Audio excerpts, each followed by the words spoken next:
Okay, welcome everyone. This is our, half a dozen now? Ask a Strategic Coach call with our coaches at ConnectStrat. Quick introductions. My name is Brett Jaffe. I'm one of the strategic coaches at ConnectStrat. I'm an EOS implementer. I am also the CEO of a software company called Audit.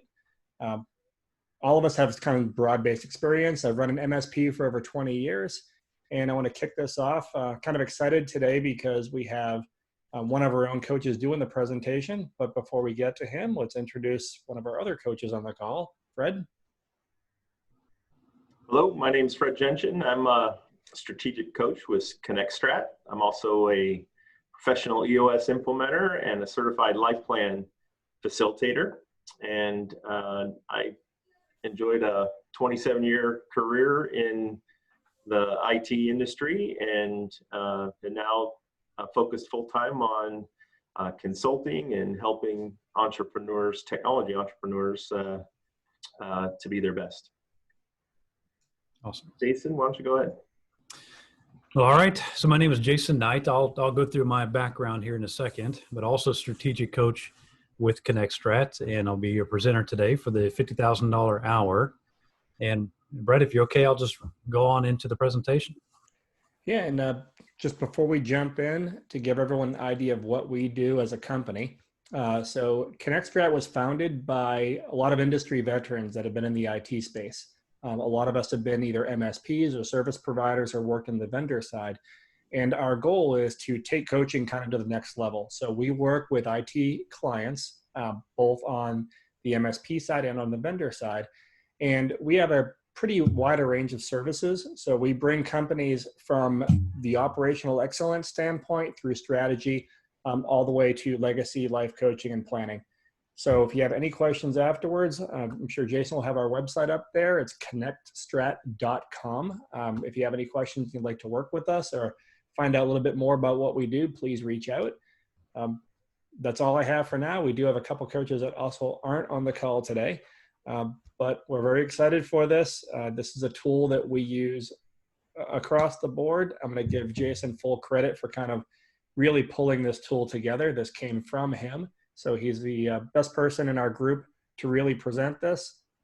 Jason, I'm going to defer to you. The floor is yours, sir. All right. Thanks.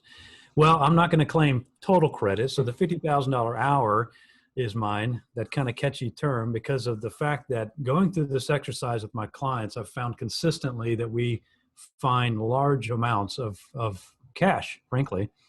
In some cases, it's 40,000. In some cases, it's 400,000. And so spending a couple of hours focused on the cash flow of your business, on finding ways to run more effectively and efficiently in what you do, we find money in it.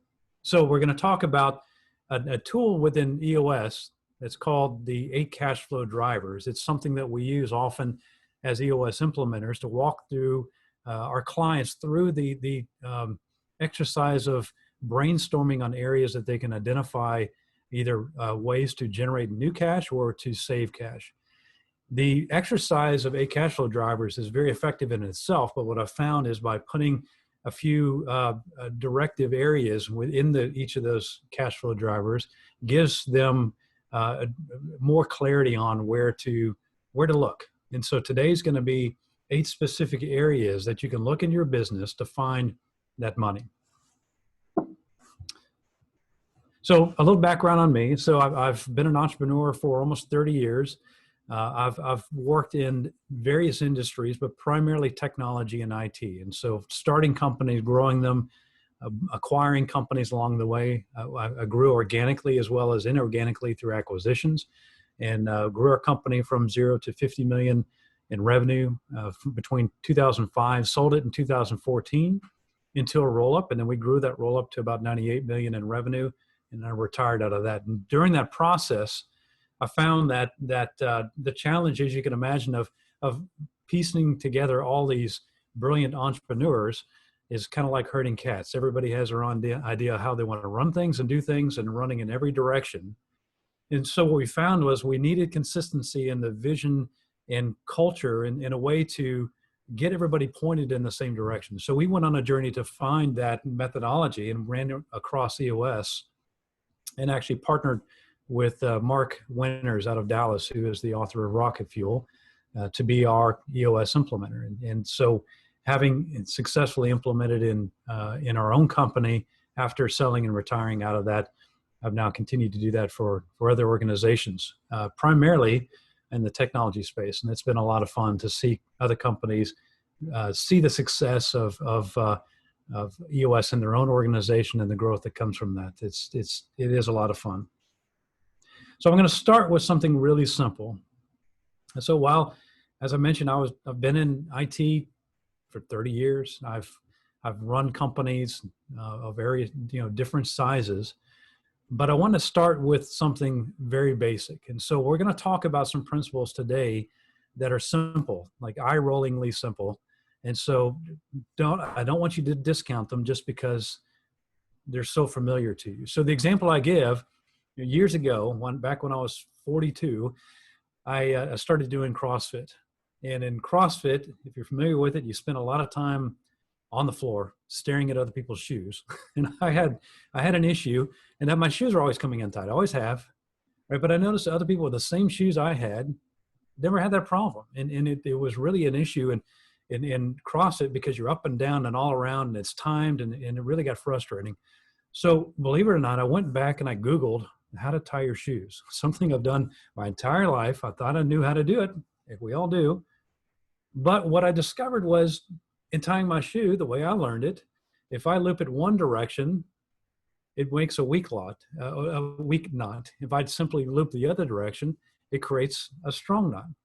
And so I relearned how to tie my shoes. And once I relearned that and I had to reprogram my brain, I didn't have that problem anymore. So if you look down at your shoes and your laces are vertically tied, then you're doing it wrong.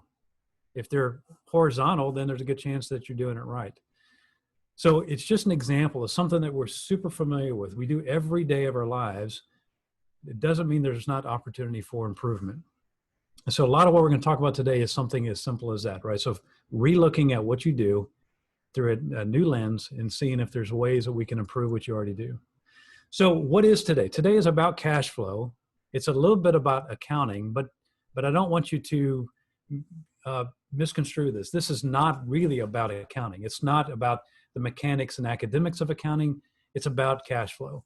So this is about as detailed and technical as we're going to get in a cash flow statement.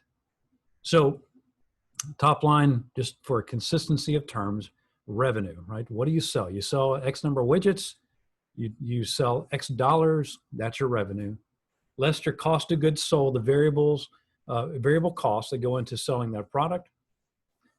That equates to your gross profit. Your operating expenses are simply those expenses in the organization that you have to write a check for, whether you sell something or not. And then that equates to net income. But all of you who are in small, medium-sized businesses especially, you recognize that net income doesn't always mean that that's money in your bank. If you go look at your bank account, it doesn't always equate to your net income statement. And that's partly because that's the difference between cash flow and net income. And so we don't necessarily want to talk about net income while that's important. Today is about cash in the company.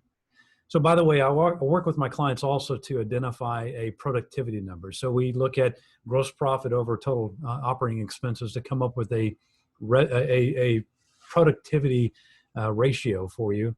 And my clients are all over the map. We determine what makes sense for them and what they want to aim for. When we use that as a floor or a metric to measure their productivity, their where they are from a cash perspective.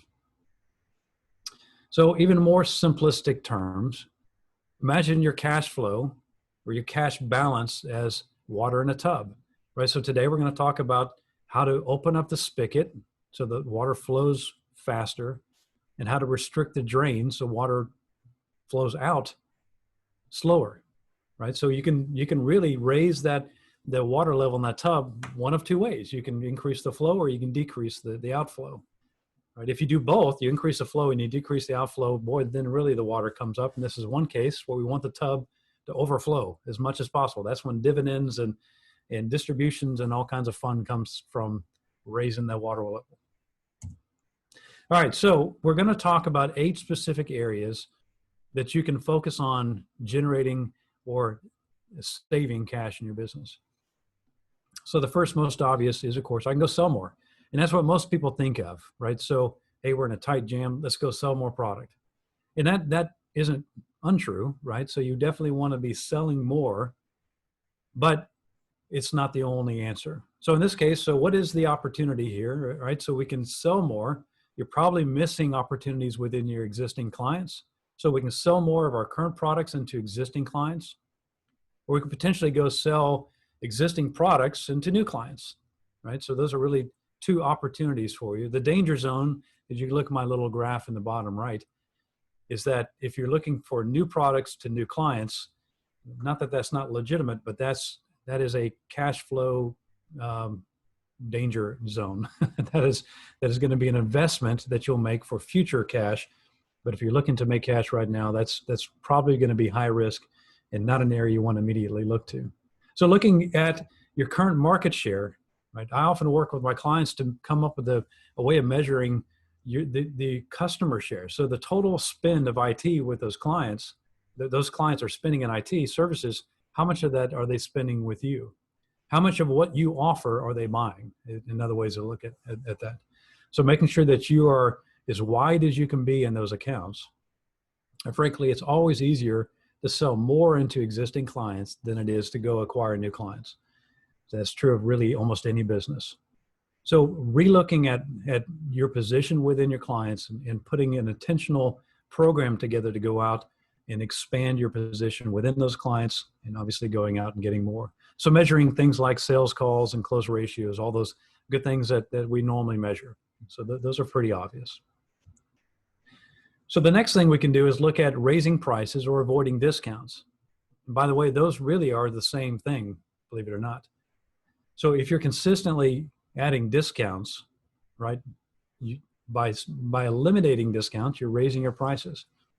So being careful about uniform price increases or decreases or uniform discounts. So what I mean by that is it's not uncommon to go in and look at the way people price their products, and they'll have consistent margins across the board.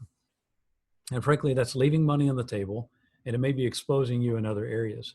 So I encourage my clients to look at a product by product, client by client focus when you're looking at your pricing, the right price for the right situation, and looking at avoiding discounts because you're giving away potentially money. We'll talk about that in a second.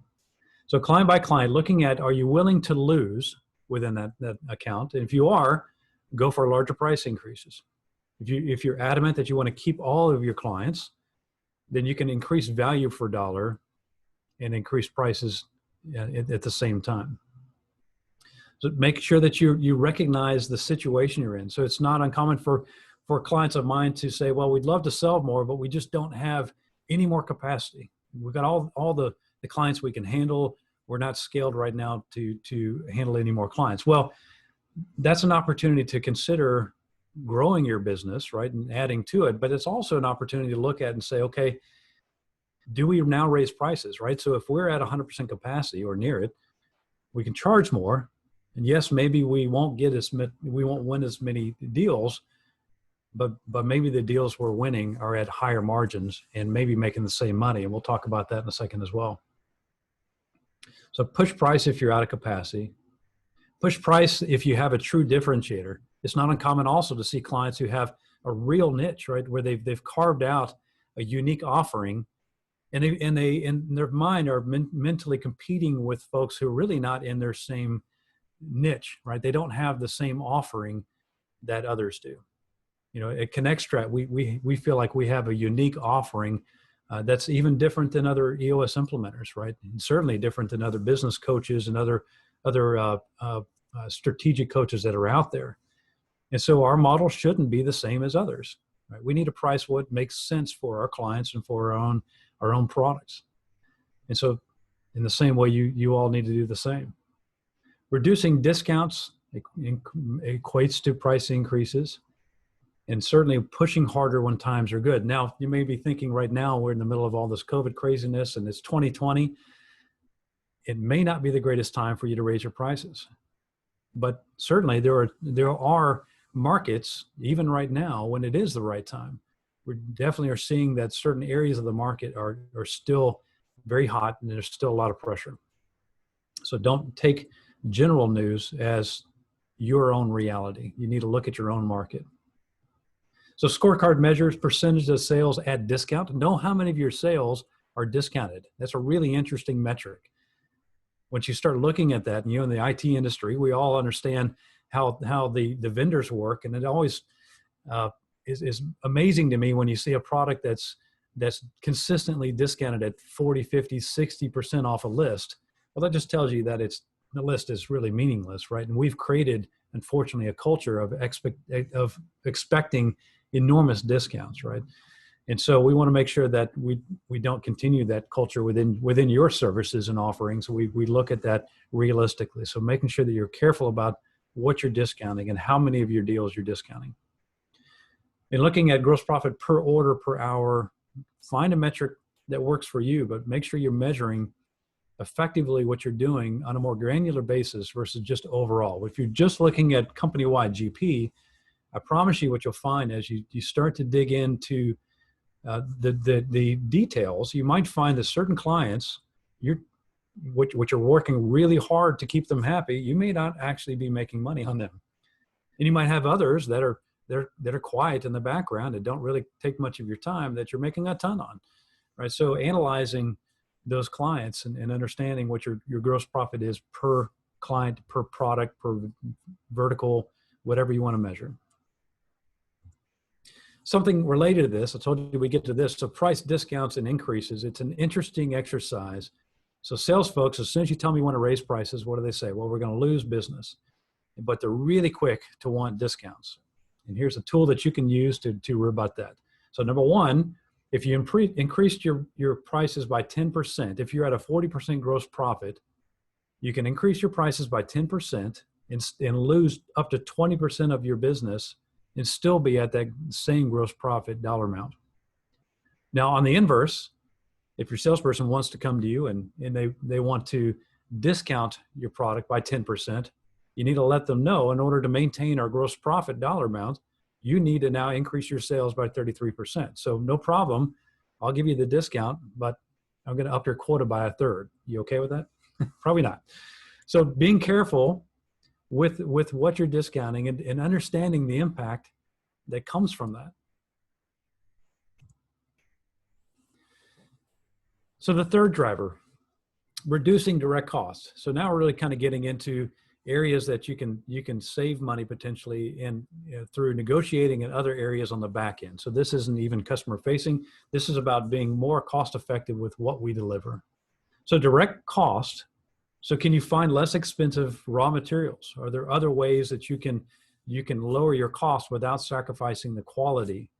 So perhaps there's systemization or automation that can happen that increases your the value to the client, but also decreases the cost internally in terms of people and time. Is there purchase discounts? I'll tell you from our business that we negotiated significant discounts with distributors. We would go to our distributors and our manufacturers. We would set thresholds and say, okay, if we hit this threshold, will you give us a rebate? In some cases, it was a retroactive rebate. So if we hit a certain goal, say $500,000 in sales by this time, we would get a 1% back end rebate. And it adds up pretty quickly. So you look at your vendors, can I renegotiate our partnership level with our vendors and potentially be able to get product at a lower cost? And your larger competitors, your larger resellers and MSPs, VARs, ITSPs, they're excellent at this. We had people that this is all they did. They were searching for deals. They were working and negotiating terms all the time. But I found that the smaller MSPs, while you have the same opportunity, there's less focus on that.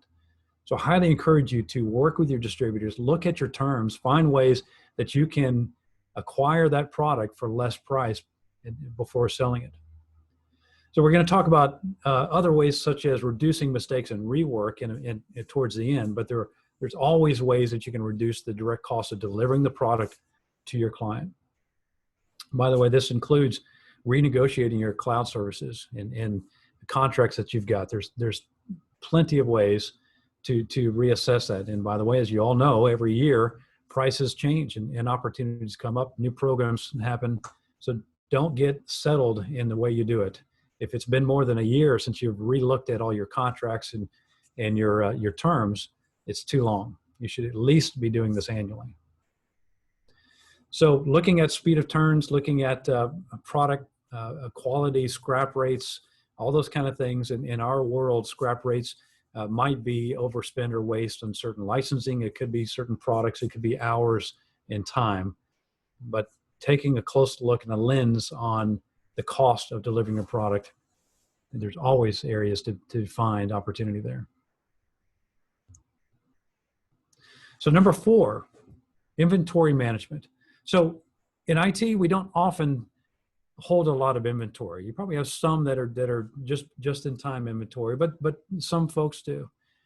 And I've got clients in certain other industries where this is a huge factor, where we look at the amount of inventory they hold, and oftentimes they don't really spend enough time analyzing the need for inventory, the level of inventories, the timing of inventory. So making sure that you're looking at, if you do hold inventory, categorizing that into your A, B, and C inventory categories. So fast movers, making sure the quick turn stuff is available, but slow movers, can you negotiate with your distributors and vendors for them to warehouse this?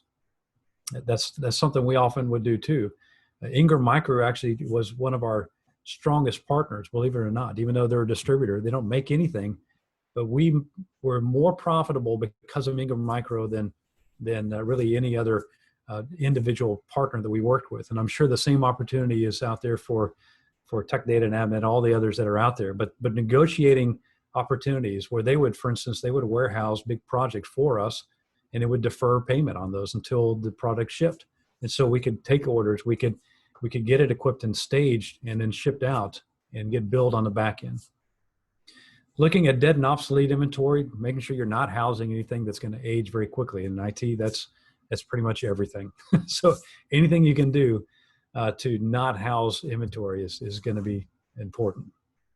But what you do have in inventory, and what gets overlooked oftentimes, is people. So you look at your engineering time as if you looked at it as a fixed amount of inventory of a certain product that you've got, any time that's not spent or used in build is wasted inventory. So I find that oftentimes we'll get in this discussion where people will have folks that are highly paid resources and they're not always fully utilized, but they want to preserve this expensive resource for the most expensive high impact projects and services, which I totally understand. You don't want to unnecessarily pull them off of those high impact areas. But if they do have opportunities where they're not billed, anything you bill them for is money in your pocket. So in this example, a $200 an hour resource, you could bill at $25 an hour and make money on them if they're not being used otherwise. If the money is just going to be, or the hours are just going to go away. Because again, it's not like you can pull those hours. Once they're gone, they're gone. So using them in every opportunity that you can use them. Now, if you have opportunities also to use them creatively within your own business to make you better at what you do, that's another way to do it. We had a long list of projects that were always waiting for billable resources when they're not on a billable project to start working on internal projects that made us better at what we did. So we had internal budgets and we just allocated to that. So being efficient with your internal inventory, it'll make you more profitable. It'll make you better at what you do.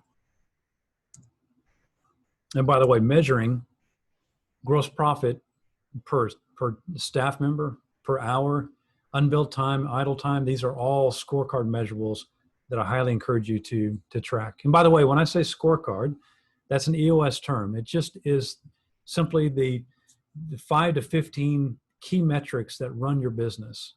And these are metrics that aren't just random data points, but these are meaningful data points that tell a story. So in EOS, we work really hard to understand your scorecard, what makes sense for your organization.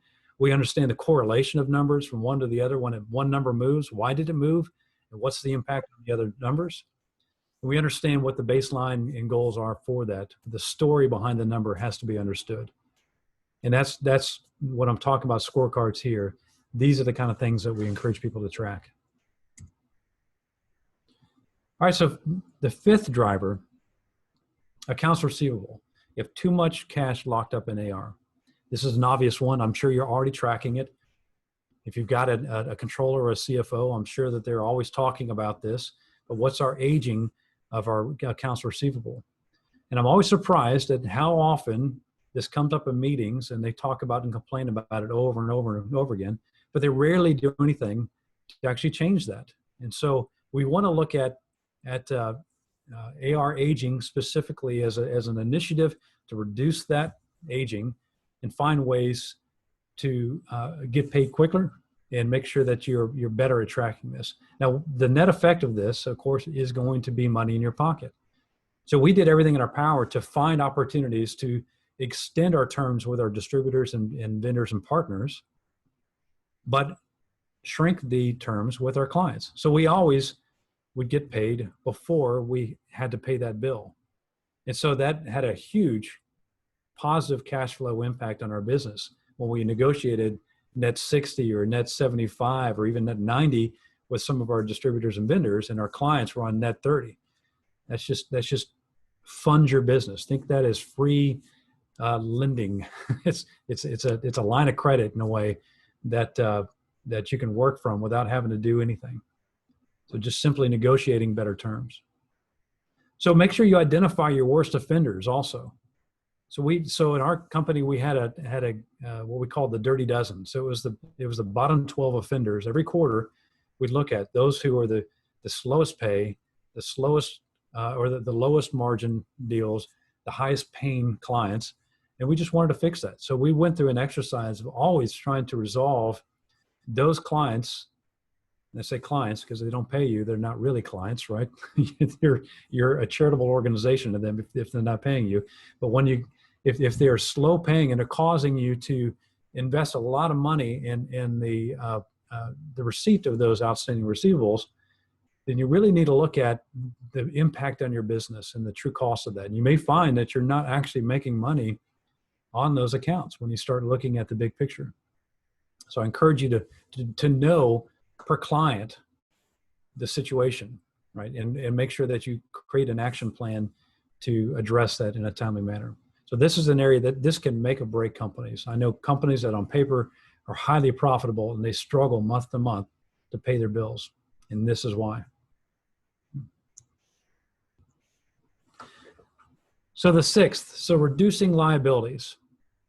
So I touched on this already a little bit, but negotiating better terms, whether that's your line of credit terms, perhaps that's your lease, maybe it's your cloud provider, always be looking at better terms. And better terms can be extended payments. It could be a lower monthly rate.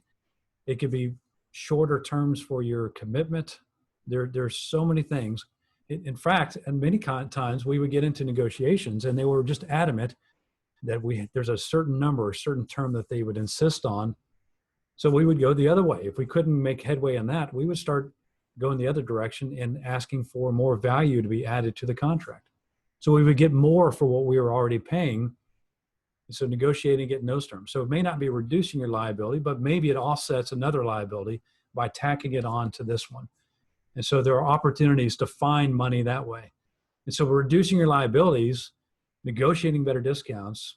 Perhaps if you pay quicker, maybe you get better pricing that way. So there's always ways to identify lower or more effective terms for existing liabilities. So can you pay off that line of credit? Can you pay off the loan that you've got? Negotiating better terms, better rates. Of course, those are all obvious areas. Another example of thinking creatively. So I'm in Texas. In Texas, we were joking earlier, Texas has two methods of sales tax payments. You can pay late and get penalized, or you can pay early and get a rebate. There is no on time and you're good. I encourage you, whether you knew it or not, to go find ways to pay early. And so if you look at Texas sales tax, if you pay accurately and you pay on time or early, you'll get a 0.5% discount on sales tax being paid. But if you pay even earlier, there's a link there for it, but there's a way of estimating taxes due, and you can get up to another 1.25 back in sales tax. And when we were doing large volumes of product and receiving a lot of sales tax, this was a giant impact on the business. But it's an example of areas of liabilities that you may not realize that you can actually find money. This is money you're paying anyway. So we're just simply finding ways to pay less, right? So no impact on the client, no impact on the product that you're delivering or the service. It's just simply finding ways to let less of the money go out the door. This is a restricting the drain opportunity. So AP aging, loan balances, interest carry charges, there's all these ways that you can track on scorecards, these metrics, and your CFO will love you for tracking this kind of stuff. You're just gonna have to tell them to give us the abbreviated version of the scorecard review on that day, but they love these numbers, and rightfully so. They are needle movers on the organization. And by the way, as we talk through all of these areas, I often say this, but we're not really looking for giant switches that we can throw that have exponential reduction in savings. What we're really looking at is 100 little knobs that we're tuning and turning 5%. And they all add up to really big savings.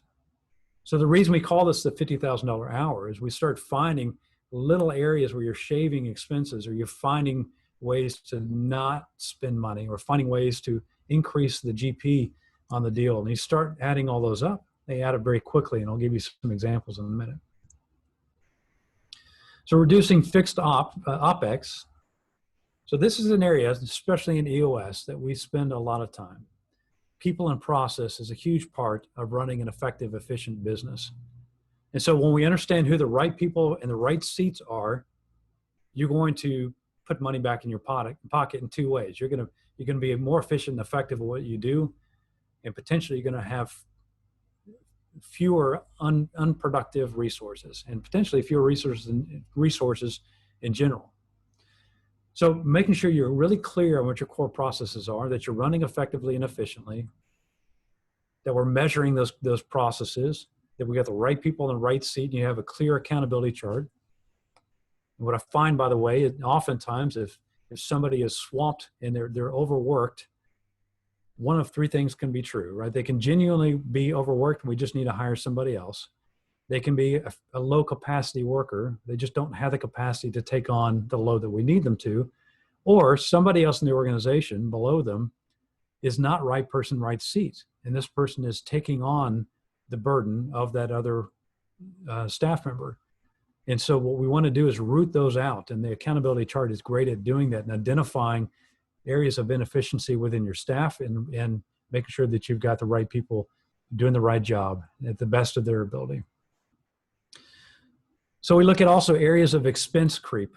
So you guys probably all experience this in your own life. If you go look at your credit card bill, I guarantee you've got little subscriptions you forgot that you had, and you've got recurring charges that probably are too small to worry about, and you'll get to it one of these days, and you just never do, and we all do, right?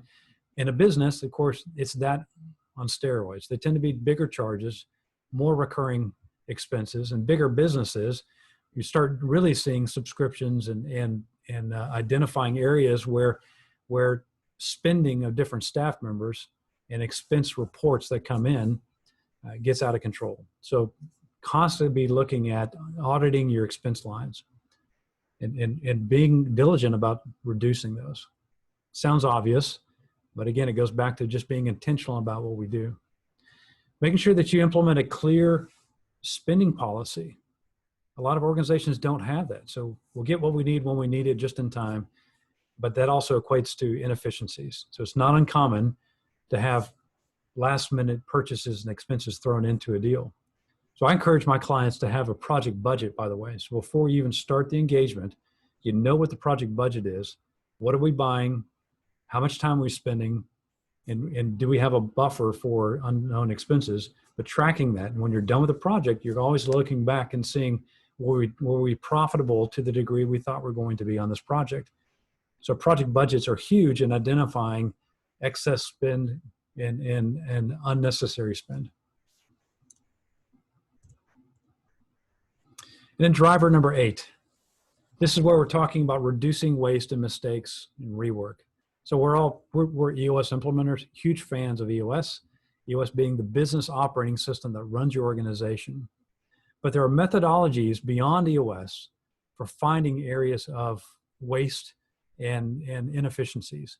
And so if you've ever heard of Six Sigma, or you've ever heard of Lean, well, Lean Six Sigma is a combination of the two. So Lean tends to be focused more on waste and rework, whereas Six Sigma is more on providing a better product to the client, continual improvement of the products that we deliver. So an example that often gets given in a Lean Six Sigma waste reduction and opportunity is an example of a organization that delivers a product to a client. So let's imagine you're a grocery store, or your client is a grocery store, and you're a bakery, and you ship bread every morning to the bakery. You ship them one route. There's 3 ways to get to the grocery store, and you've looked at it and you see that there's A, B, and C. Well, B is the fastest route, although it's the longest route. So it takes the shortest amount of time, but it's the longest. But if you look at A and C, they're actually shorter distances.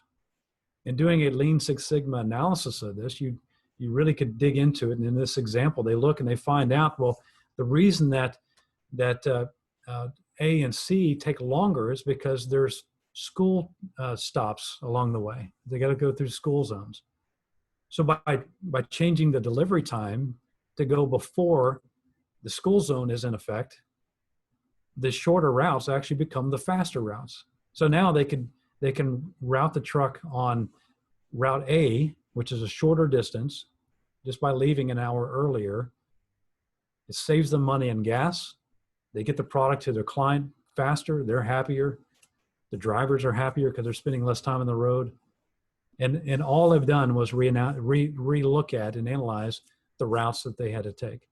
So within IT services, there's loads of examples like that, where the products we're delivering to our clients, there are better ways to deliver to our clients that have less waste and provide a better product. So looking at the types of waste that you've got, can you quantify the waste?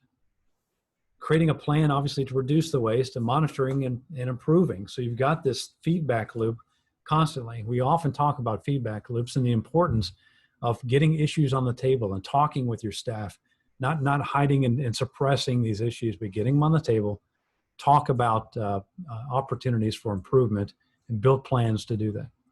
So scorecard measurables, things like cycle times and waste and scrap rates, are opportunities in every case. We do an install with a client. We estimated it should take 8 hours. It took 24 hours. Why did it take 24 hours? Well, because we had to go back and reinstall Active Directory before we could reinstall Exchange, or there was an upgrade we didn't anticipate, or a component we had to wait on, or we have a given resource that we put on these projects that perhaps needs better training, and they're taking too long for this. So analyzing that waste, and when we say waste in the IT world, oftentimes it's just burned hours beyond what it should take. So getting really clear on what that is and how that functions. Mistakes and rework, the quality of the work you provide. Providing a product to our clients, and we think we're done, but we get called back out over and over and over again to solve problems.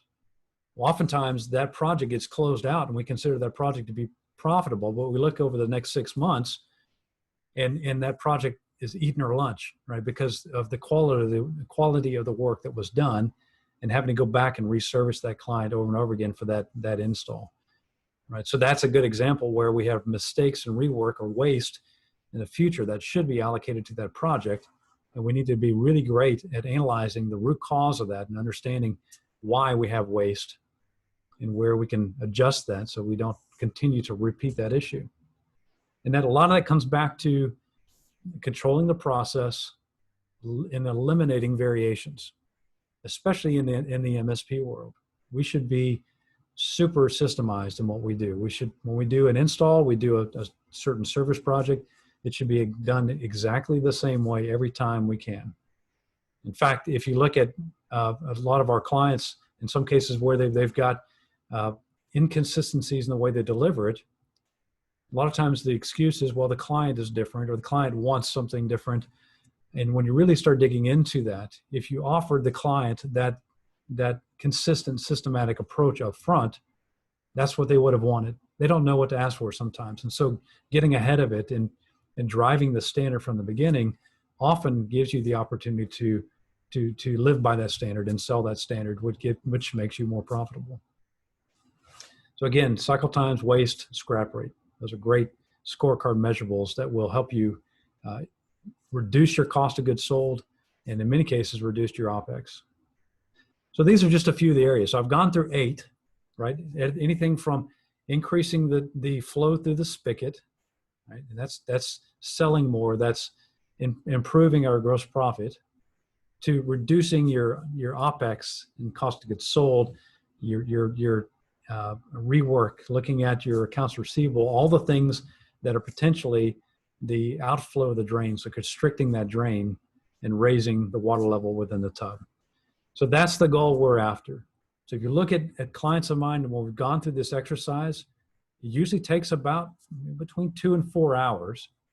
But as we go through this, we really dig into your specific areas of improvement, brainstorm with your leadership team, and identify areas that we can save money.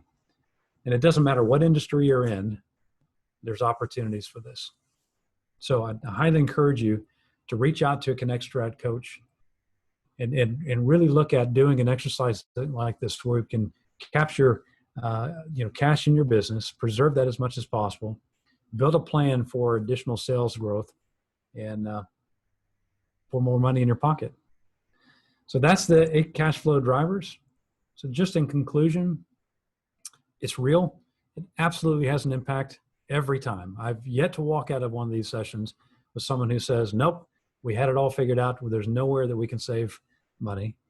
It always works. It's simple. It doesn't mean it's easy. We talk about that a lot. It means you gotta work hard at realizing those savings, but they're there every time. And again, some clients do more with it than others. I've had some as few as a few $10,000, and others that are hundreds of thousands of dollars in realized gains from this. But being intentional about your approach to cash flow is always time well spent. That's the time we got. So Brett, I don't know if we have any questions. I don't believe we had any submitted ahead of time, but this is oftentimes the type of workshop that will stimulate thoughts and questions after the fact.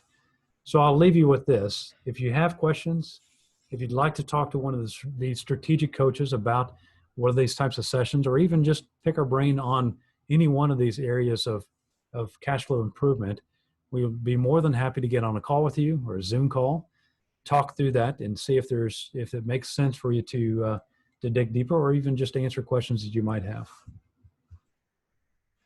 Thanks, Jason. That was excellent. That's just a reminder that's one of many tools in the toolbox that the coaches here bring to the table. If you do have any questions, connectstrat.com is our website. We'd be happy to chat with you. We do specialize in the IT service community, so there's quite a bit of experience just in the few people that are here. We do have coaches outside of those in attendance as well. We'd love to speak to you, but more so, we really appreciate you guys taking the time. This is a recorded video. If you do have people on the leadership team that you'd like to share this with, we have this on our Facebook page, and we do have this will be published on our website at close of business today. Great. Thank you guys so much for joining. Jason, excellent content. You could tell like late in the day, you start to like trip over the words. So especially for those of us that aren't presenting, right? That's right. Exactly. But thank you very much for attending. We really appreciate that. Take care.